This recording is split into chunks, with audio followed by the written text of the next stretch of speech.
Mardi 23 mars 2021, première destination, le Cameroun avec le quotidien Mutation. Le journal pleure un homme, Paul-Éric Kingé. Le roc s'effondre, écrit le journal. Le maire de Njombe-Penja est décédé hier à l'âge de 55 ans. Hommage à un combattant intrépide.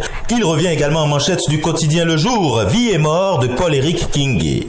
Et de trois l'essentiel qui écrit, le Covid a encore frappé.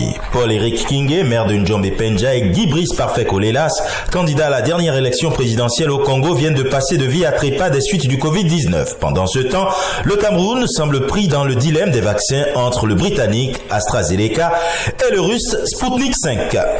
En manchette du quotidien Cameroun Tribune, dépravation des mœurs en milieu scolaire, la sonnette d'alarme.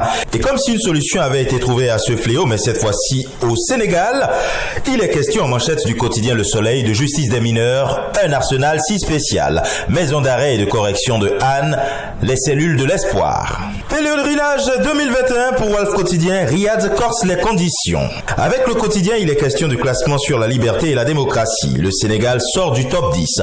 Le rapport de Freecom House couvre la période 2017-2020. Le pays passe de libre à partiellement libre. Un recul dont il est question également avec Matin Libre. Sous la rupture démocratie et bonheur, le journal estime que le Bénin serait en chute libre. Le matinal s'intéresse ce jour à l'appurement de la liste électorale des personnes décédées. La Sénat, la Commission électorale nationale autonome, se plie aux injonctions de la Cour constitutionnelle. Campagne médiatique pour l'élection présidentielle d'avril 2021.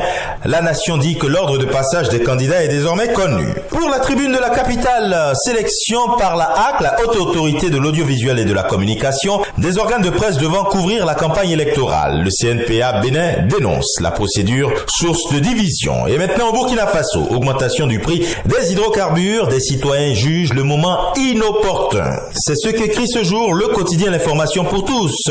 Et justement de moment opportun, le nouveau réveil interroge. Après les législatives, à quand les élections sénatoriales? Le jour plus, toujours en Côte d'Ivoire, énumère au ministère de la Défense les chantiers qui attendent photocopie. Les gros acquis que lui laisse Ahmed Bakayoko. Hommage à Ahmed Bakayoko justement avec Fraternité Matin, dialogue politique, paix et réconciliation. Kandia Camara confesse, nous avons perdu un artisan de paix et de concorde. Et ces décès et défections en cascade font justement la manchette du quotidien Le Bélier intrépide. Le régime Ouattara dans l'embarras. Vers le printemps des seconds couteaux. Au Togo, en manchette du quotidien Liberté, un homme, Agbeyame Kodjo. Il s'épanche sur plusieurs sujets.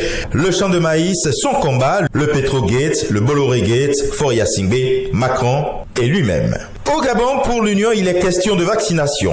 Ça commence, hurle le journal. Fort de ces 100 000 doses de vaccins Sinopharm reçues de la Chine le 12 mars, le Gabon peut engager sa campagne vaccinale contre le Covid-19, annoncée dans une allocution solennelle hier soir par le président Ali Bongo Ondimba. Une arme supplémentaire qui peut permettre un allègement des restrictions, pour autant qu'elle obtienne une large adhésion de la part des Gabonais.